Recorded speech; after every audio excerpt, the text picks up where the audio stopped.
My name is Zach Sample. I'm the technical support engineer here at XP. Today we'll be discussing extreme event modeling. In particular, a discussion of extreme event hydrology modeling techniques and considerations. There's accuracy of rainfall recorded data and impact on modeling, statistical analysis of historical data, using both the rainfall and statistics utilities within XP. Now, we're also going to cover the effects of simulating a moving storm event versus applying a static rainfall event. And finally, simulating hydraulic effects of high-intensity rainfall in both 1D and 2D hydraulic models. Now, questions can be addressed to the support group here through the chat option in the webinar toolbar. So to start, I'd like to define what extreme event modeling entails for water resources modeling. So to start with the hydrology modeling, typically an extreme event, we would be looking at high intensity, volume, and or duration rainfall events.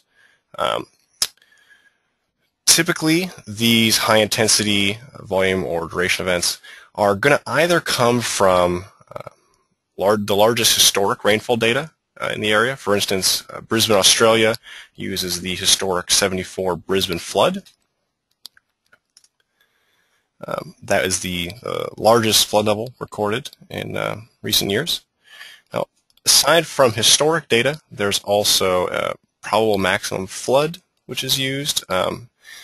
Extreme event definition, as you can see here, for hydrology modeling, the high intensity volume duration storm events, these being the largest historic data. Also, there are design events. These typically in an extreme event, you're looking at a minimum of the 100-year storm event, 100-year up to the 1,000 or perhaps 10,000-year event. The higher ARI, annual recurrence interval events, those design events are going to be used for modeling things such as dams or levees where there's a very high, very substantial impact if they fail.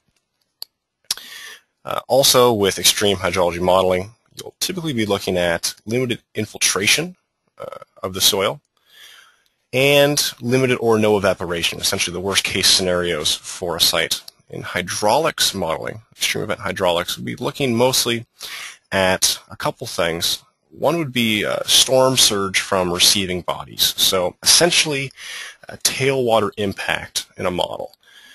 This can be tidal, this could be the king tide. This could also just simply be the highest peak levels recorded at a downstream water body, be it a lake or river. So essentially boundary conditions are what you'd be looking at there. So also for hydraulics modeling in extreme conditions, you'd be looking at the flash flooding which can occur over land, and the inlet facility restrictions which can occur. Typically, extreme hydraulics modeling will be simulated in conjunction with extreme hydrology runoff and groundwater inflows.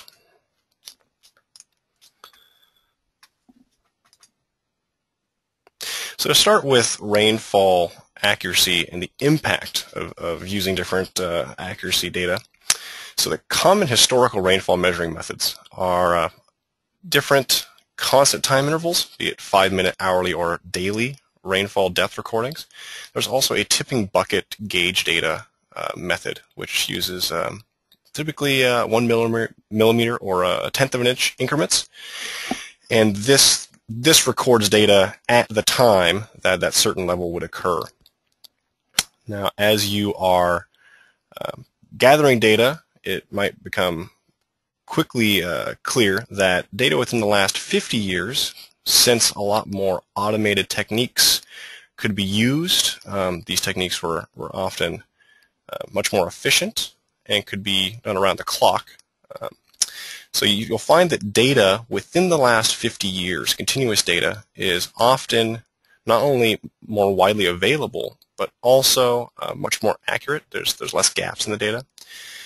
Data recorded before the 50s and 60s, you'll start to find that there are obviously much fewer sites which have that length of time of data records. Also, there are less automated approaches. There is human error. There are gaps which appear more frequently in the data. Now, with this in mind, you might imagine that hourly or daily rainfall records, especially if it was human records, would be much more common to obtain, especially in the earlier data than 5-minute data or tipping bucket data. Now, the primary reason for the impact between the different rainfall record types, those different intervals, would be the infiltration, which we'll discuss shortly. Evaporation also comes into play, but it is typically a much less significant cause. So to quickly go over a couple of the runoff routing method and the infiltration methods we use, this is a slide here showing the swim surface routing method. Now, effectively, in short, the resultant runoff using this method is determined from the total precipitation, the total rainfall, minus the evaporation, the infiltration, and whatever surface detention there is.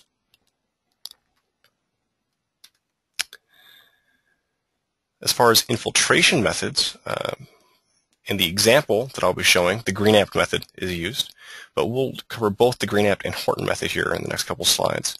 The Green-Ampt method, in short, the way that it works is no matter what intensity of rainfall which occurs, all rainfall will be infiltrated until the ground is saturated, which at that point the infiltration will follow the regression curve, the decay curve, until the ground is fully saturated and the saturated hydraulic conductivity will be the underlying infiltration. The Green-Ampt infiltration input here in XP swim is the model I'm showing here.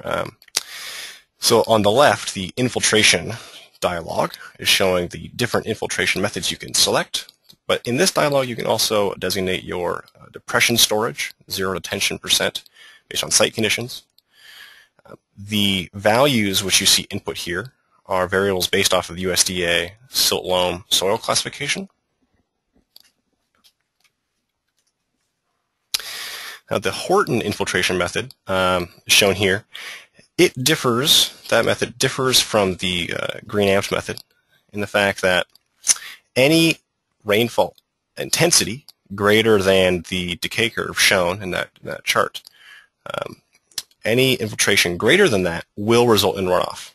So whereas the Green-Ampt, the initial rainfall which occurs, it will all be infiltrated. This, if there is an intensity greater than that curve, it will result in runoff. An important thing to note with the Horton infiltration method is there is a maximum infiltration volume which you can designate. So for instance, if you are modeling very long duration storm events, let's say a hurricane, and you want to say that only 20 inches of rainfall will infiltrate. After that, there is just no more infiltration that will be allowed. That can be designated with the Horton method. So here is the Horton input dialog. At the bottom of that Horton slide on the right, you can see the maximum infiltration volume which you can designate. So two things to note with the Horton method within XP Swim. The Swim model implements Horton using an equivalent time to only decay infiltration based on cumulative infiltration, and the infiltration capacity is regenerated during dry periods using this factor in the runoff job control shown on the left.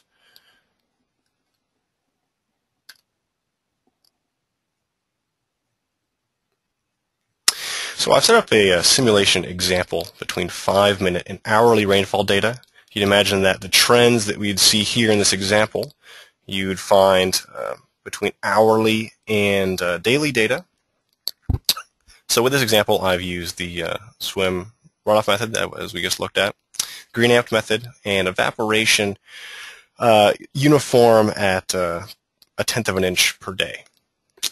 I guess, if you're curious, the rainfall records come from Lexington, Kentucky. The subcatchment description that I have is the Subcatchments are 77 acres in size with the same slopes and catchment widths used. There's two different subcatchments that I modeled. One was a rural area with 5% imperviousness. The other is a developed area with 80% imperviousness.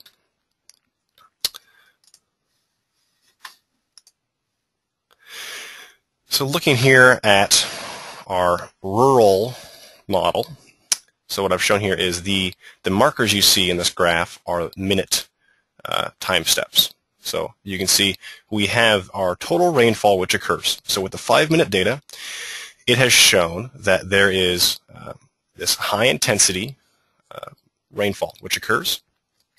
Though with hourly data is going to average out this same total rainfall over a 1-hour period.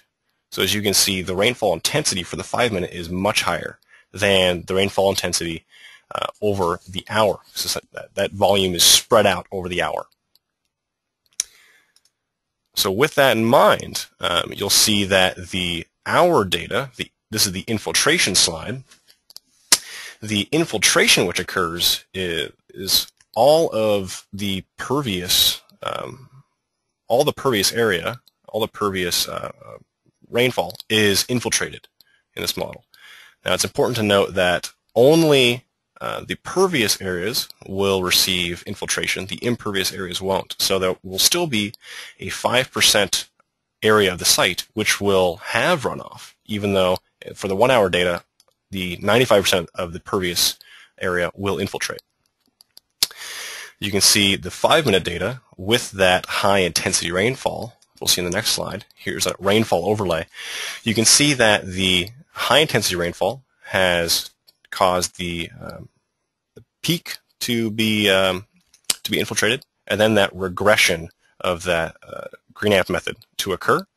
The area here to the right of the rainfall for that 5-minute data, might be curious as to why that is occurring. That is actually the infiltration of the surface runoff. So there is flow within the catchment that is runoff, and that's being infiltrated, and then when there's no more flow, that drops off. So as a result, you can see here in this slide, there's much more runoff using the 5-minute data than the 1-hour data. Now these maximum values, I apologize, are not for this event. This was taken from a slide where I had multiple rainfall events, one which was actually larger than the event we're looking at here. But you can see that the 5-minute data peak is roughly 48 cubic feet per second, whereas the 1-hour data, since only 5% of the site, only the impervious area ran off, we have about 4 CFS. So that's a very significant difference. As you can imagine, looking at an urban site, the urban site is going to have the same rainfall depths applied to it. And it's going to have the same infiltration rates occur on the pervious portion of the site. Now again, this is just the rates over the pervious portion. The same rates will occur. The resulting flow, since there is more impervious area to run off, 80% impervious, there will be higher resultant runoffs that occur. You can see here, again, the peak values that are shown in the slide are not for this rainfall, which I've zoomed in on, though the peak here is between 5-minute data of about 94 CFS and 40 for the 1-hour data. Now this is a significant difference, quite obviously, and is something which should definitely be taken into account.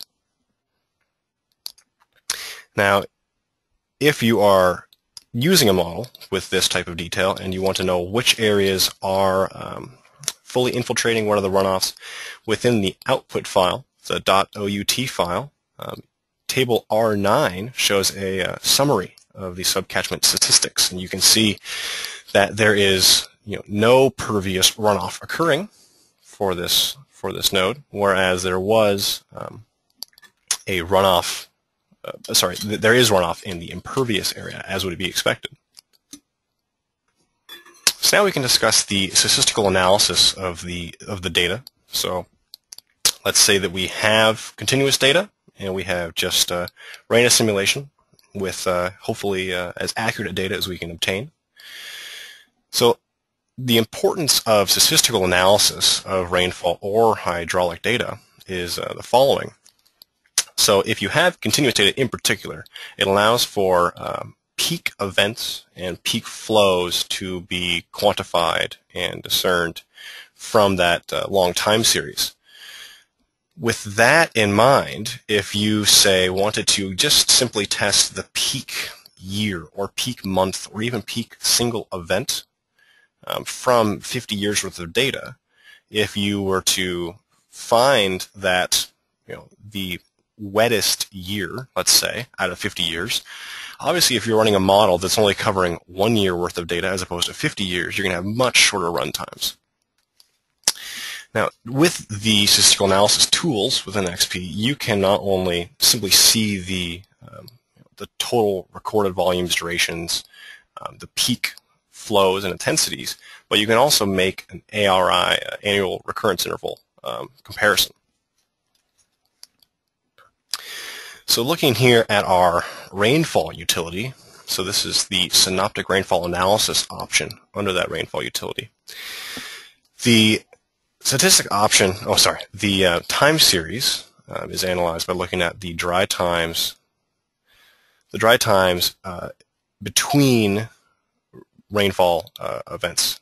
So really what that means is you can designate when you classify a storm to occur. That inter-event time, so in this dialog here I have 6 hours. That's saying that from the last, so as you would, I guess, look through your time series at the last rainfall data point you have that's non-zero, after 6 hours of zero data, it would then, the next rainfall input would be classified as a new storm event. And of course you can change that depending on the site, depending on the region. So as I said, this is a great continuous rainfall assessment tool. Now we also have a similar approach under the statistics utility, just a synoptic data analysis. It performs the same functions, though these analyze not simply a rainfall continuous time series, but flow interface files. So this is looking at flows within the model. So whereas for rainfall you have continuous data that's rainfall input, you could also run a continuous hydraulic simulation and discern which areas, which times were the most extreme, were the peaks, had the longest durations. So the rainfall utility output is shown here. Just a couple snapshots of what kind of data you can get. The top table, the storm event summary, is simply based on that input data that you had. For me, it was the 6-hour inter-event period. So it is showing me, reporting each storm event which occurred due to that classification and the time in between.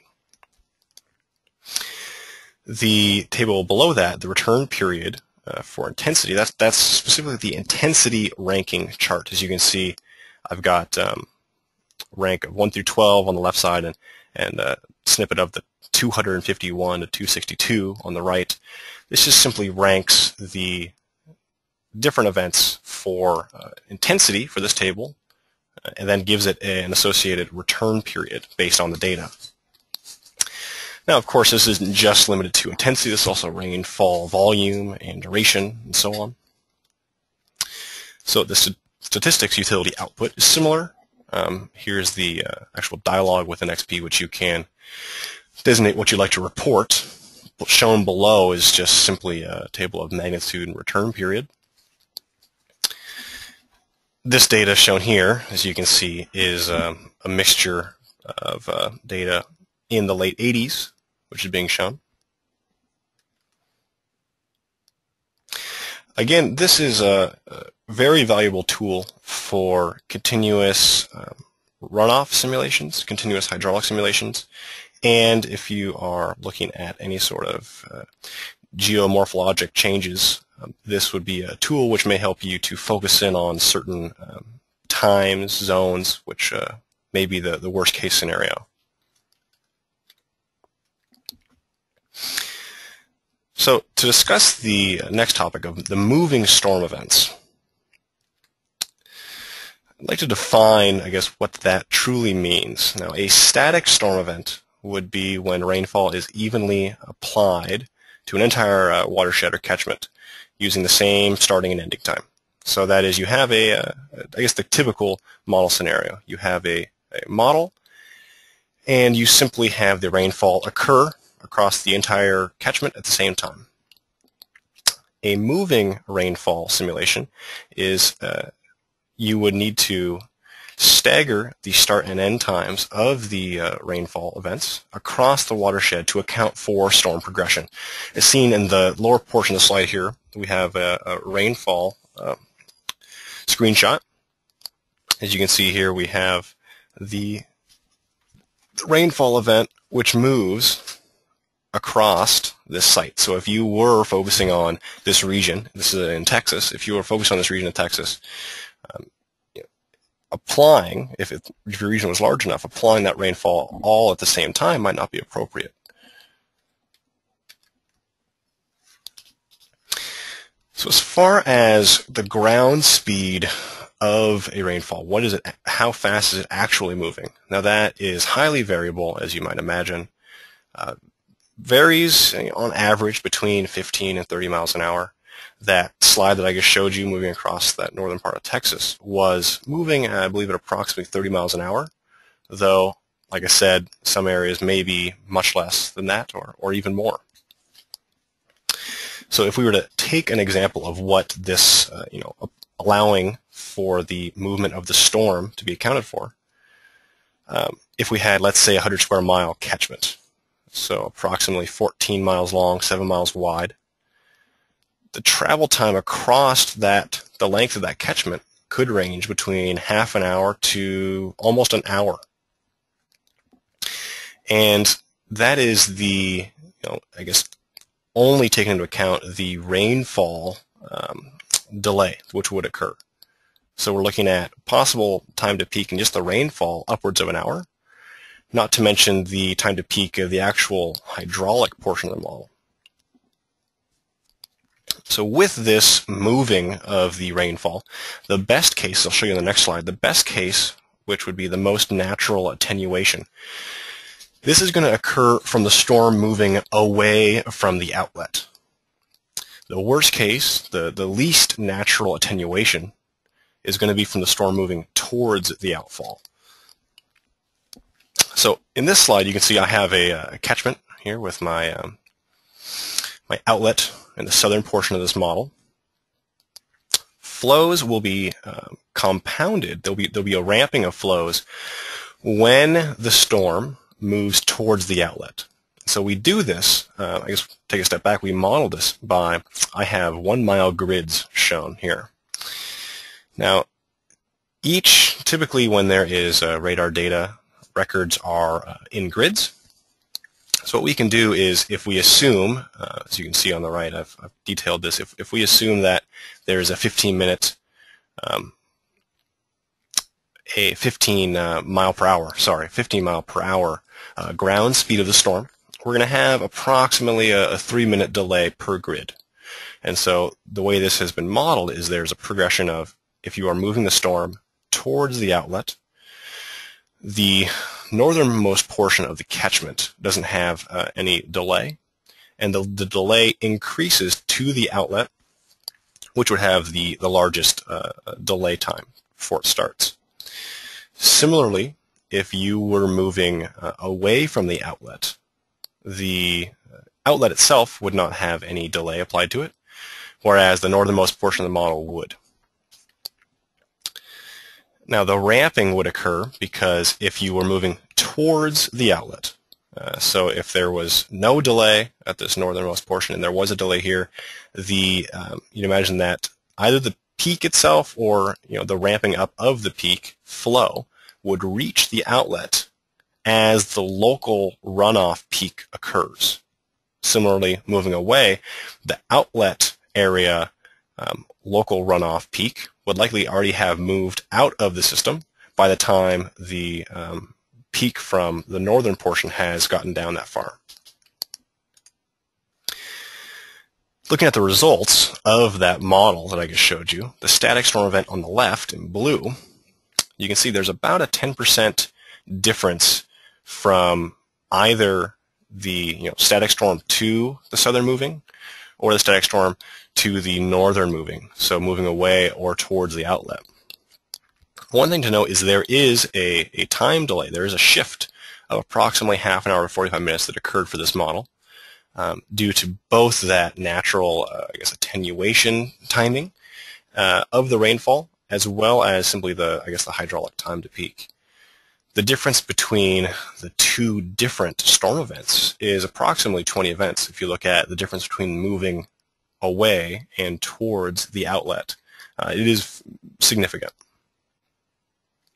As you can imagine, this site may be small in some respects to some larger studies.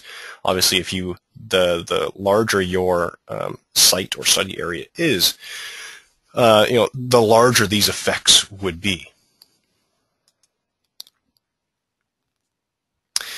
So now to discuss the simulating high-intensity rainfall, the hydraulic effects of high-intensity rainfall. So there's a couple things here that are very, very important. So typically you have this high-intensity rainfall occur, and if that rainfall rate is typically much more than the infiltration or inlet capacity of your site, a couple things may happen. One being that there's inlet constriction or blockage. Now that simply can be that either the gullies, the inlets are underdesigned for that size of storm, or they're just simply underdesigned. You also have a great deal of seasonal or just simply common flood debris, which occurs in large events in particular. So there's, especially in the fall, we're in the fall now, and all sorts of leaves and branches are going to be on the ground, which will be swept towards the gutters, as well as common flood debris. There's garbage and other debris of that sort.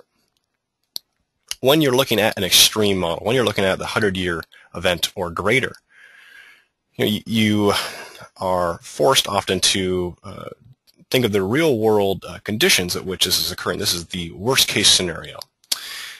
With that in mind, it may be appropriate to model structures as, perhaps the end of a maintenance schedule for being cleaned out of a manhole or garbage collection system. Also, there are lots of washout areas such as landscaping, which may be very appropriate to apply to the model to consider. So after we really look at that inlet constriction blockage, there's also partly because of that, there's a tendency to have a flash flooding of the overland and street sections of a model. Something else that can occur, which isn't as significant as far as the timing goes, though is a factor, there's the temporary runoff storage or delay when there is very high intensity rainfall. It can have a kind of an instantaneous ponding in an area it just physically can't run off. So with these factors in mind, a typical hydrologic or 1D hydraulic assessment may overestimate the runoff or the inflow rate into the pipe network. So looking at what often ends up being considered the most important portion or part of a project or design, the cost impact. So there are two main things which could occur due to what we just discussed. There either could be some very substantial flooding in the streets. There could be significant attenuation within those overland areas, causing lower ultimate discharges downstream. So this would mean that the pipe network, which previously was assumed to handle all of the flow, which now is only handling a portion of the flow because there's significant storage in the street, will likely be oversized. Not only the pipe network, but also, which can be very costly, is the detention facilities. So if you are developing a site and there are, for example, if you have to use a couple lots which would have been constructed but had to use a detention facility, or had to have a detention facility designed there, if that facility is really only going to be half full, you've obviously, I guess, overestimated and perhaps wasted a lot or two. There's also the impact of the higher resulting downstream flows. So the opposite of what we just discussed, there actually could be severe impacts if there's unexpected, unanticipated overland flow. If you have substantial overland flow, it may completely bypass detention facilities. It may bypass treatment facilities. This is a very significant factor. And if not incorporated into the design, could have very significant flood impacts downstream and all sorts of property damage and I guess structure damage. So the main solution here is to apply appropriate inlet capacity or restrictions in the model to, I guess, properly account for the restriction that occur and also that overland flooding that's the result. So looking at a 1D model example, the way you would, I guess, account for that inlet restriction is through the inlet capacity option in XP. So this is assuming we have a common dual drainage 1D system. So you have a closed conduit, so you have your pipes, as well as your overland flow, typically your street profiles. So this is a dialog showing that inlet capacity option within XP. Now there is a number of inlet restrictions that can be applied. Simply a maximum capacity. There's also rated capacity rated by approach flow and approach depth.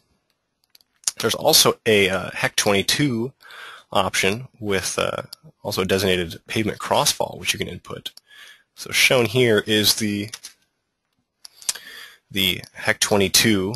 I just have the curb inlet option. So you can see how that is that's utilized. The pavement crossfall detail is obviously details the true site conditions. And so with this, I'll take a moment and show a little bit of an example here of what a 1D model would look like. So there we go. Looks like everything caught up. So here we have I guess very common pipe network. It's in this urban area. The orange hatched area is a bit of a depression area. Now I have two scenarios that I've run with two different storm events. One being the 5-year, one being the 100-year. And so if we do a long section view, I'll run this simulation animation so we can see the magenta lines are the HGL for the given conduits. So you can see the pipe network HGL. It does not surcharge. So the system never actually surcharges.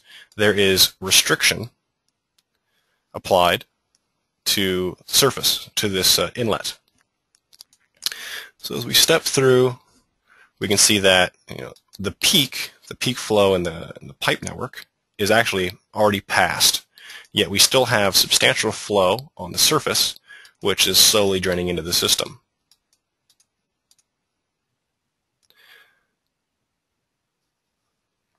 Now, if we were to review the 100-year event, you will see a similar occurrence. So the actual pipe network itself does not surcharge, though there is substantial flooding on the street.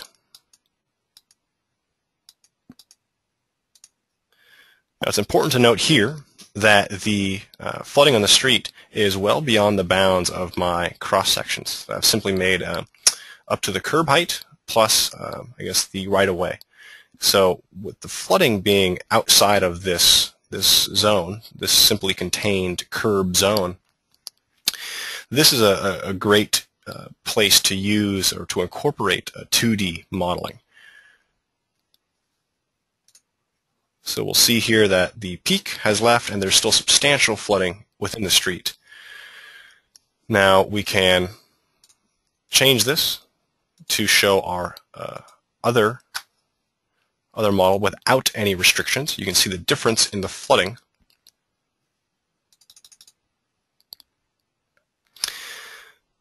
So in this case, the conduits actually do surcharge, though there's very little flooding in the street. And again, with the 100-year storm event,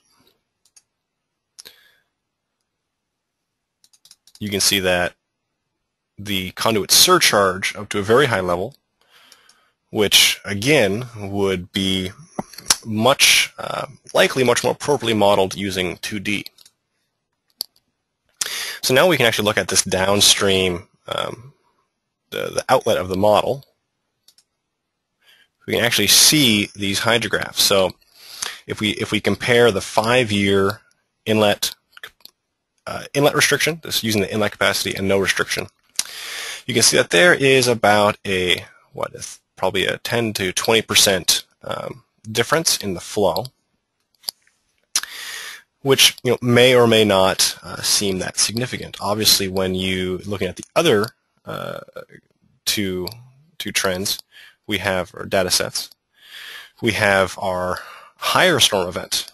Now there is a substantial difference in the amount of flow, the peak flow which discharges the system. This again, if you were to have only half of the flow, the peak flow, discharge your site, you often would have severely over-designed your pipe network. So you can see here the importance of applying that inlet capacity, and I guess the impacts which it can cause. So now going back to our presentation, we can look at what a 1D 2D model, integrated 1D 2D model would look like in the same situation. And if you're unfamiliar with, I guess, the way that 1D 2D modeling works, you can kind of see in the diagram below. The 1D model is where you would input your closed conduit, your pipe network, and these are linked. These nodes, these manholes, can be linked to the 2D grid, which effectively, in the model we just looked at, would represent the overland flow path, the streets and the right-of-ways.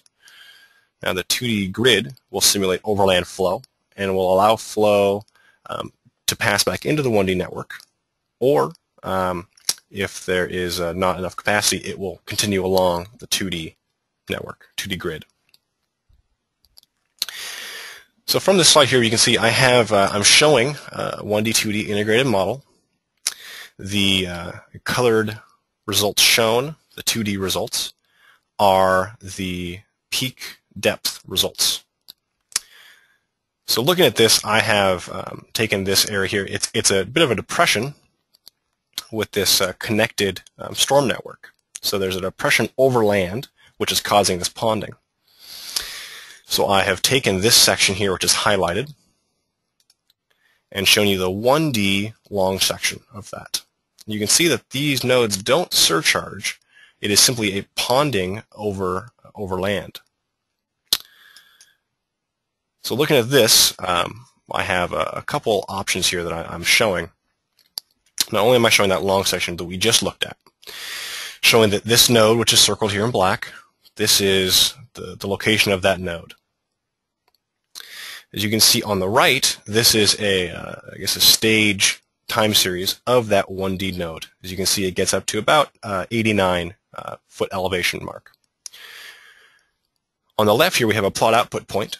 So in this 2D model, I've designated a time series output to be at that cell so that I can see what the overland flow hydrograph looks like. You can see here that this is starting at about 93.8 foot elevation, and it achieves about a quarter to a third of a foot in depth at that location there. So this is a very important tool when you begin to utilize a 2D in this way, I guess the classic reason to use 2D is whenever there is an unknown or poorly defined overland flow path. That's when 2D, I guess, really shines, if you will. Really, the amount of just time it would take to attempt to accurately delineate these storage areas and the storage which would occur in this example in purely a 1D setting would be very time-consuming, very difficult, and would often still be riddled with a lot of assumptions and likely an over assumption of storage. Whereas obviously in a 2D model, where there is capacity on the grid, the flow will be transferred, and you simply need to overlay your 2D grid on top of a surface. So again, looking at some of the 2D results, so not only can we have those long section views for that 1D section, we can also show what I'm showing here is simply the results depths of that 2D model. So result depths, as well as here I have the vectors shown, and I guess a time series of those. This is velocity I'm showing, a time series of that velocity. So as you can see, having that 2D integrated approach would likely give a lot more flexibility and I guess a lot more safety in knowing that all the flow is truly contained within that area. There's no vertical wall assumptions. I guess there's no inappropriate volume assumptions which would likely occur in a 1D model attempting to do the same thing. So that concludes the webinar. Thank you for watching. If you have questions, we will be, the support group and I will be answering the questions submitted within the chat tool. If you would like to, I guess, discuss more or just discuss some of these options which I brought up, or I guess get in contact with me or the support group, you can get a hold of us at support@xpsoftware.com. Again, thank you for your time and watching, and remember to model with confidence.